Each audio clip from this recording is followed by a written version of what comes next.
Today we're talking about how to onboard people to a project.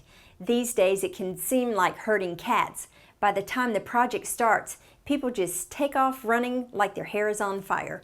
But there's a more methodical way that we can bring people on board, specifically thinking about new people to an established project.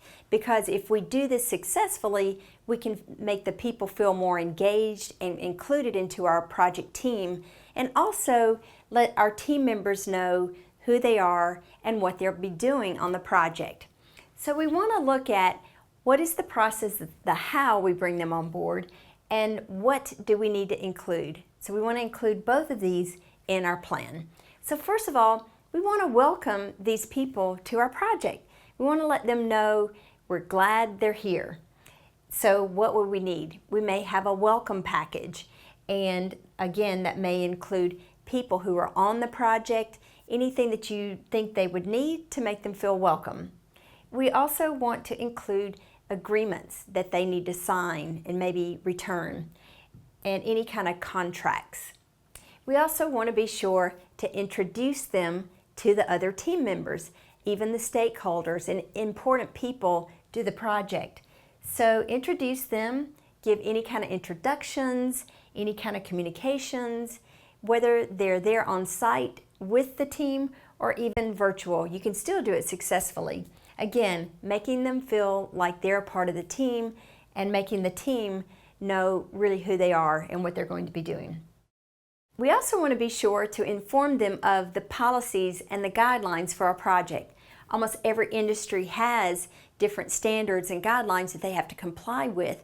Many companies do as well, so we want to be sure that they know what those are so that they can help you in compliance. We also want to be sure to set them up properly by giving them the tools and the access to the systems that they need, as well as equipment. Maybe they need a computer, maybe they need a mobile phone. What are the things that they need to be able to perform their role? You also want to train them on how you run your project. What are the steps that they need to take in order to complete their project items, how that they report that they're completed, how they communicate with people.